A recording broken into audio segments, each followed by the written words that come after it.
Action. We are your country. All 120 million of us are your backbone.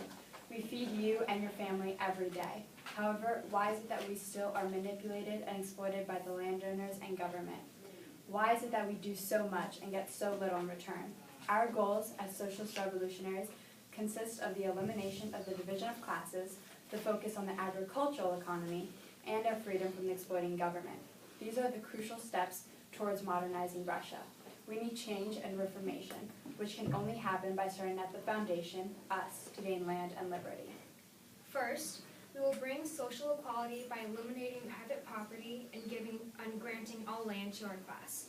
In Part 1, the beginning of the end, it states that the peasants have worked the land of the nobles or the state, paid rent to their landlord. On the bottom of the rung of the social ladder, these uneducated laborers lived in misery, struggled through hard times and periodic famines.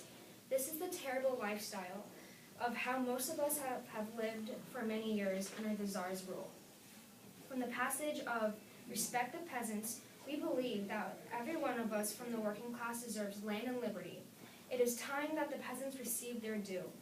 All land should be granted to the peasants without compensation from the nobility. Our leaders must seek to right countless grievous wrongs committed against the peasants.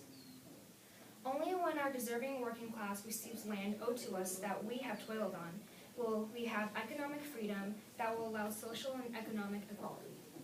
Second, the way to modernize Russia is to support the agricultural economy. During World War I, the Russians suffered many food shortages.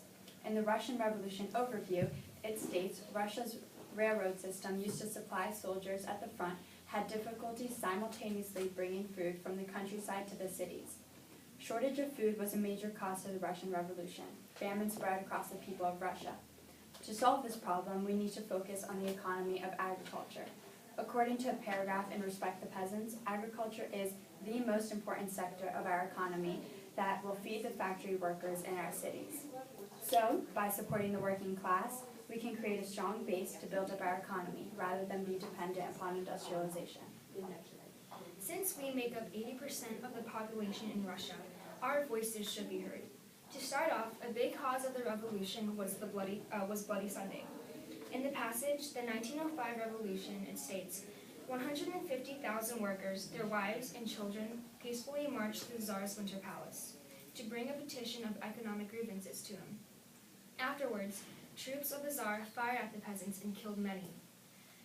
The workers had peacefully gone to the Tsar to show their struggles. However, nothing happened except for the bloodshed of the peasants.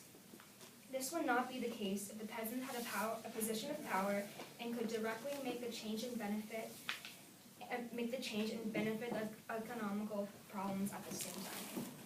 Another example of why we need a new government is expressed in passage option 2, Respect the Peasants. It says, participation in the Soviets and the provisional government represents our best hope for an eventual government of national unity, to be chosen by all the people.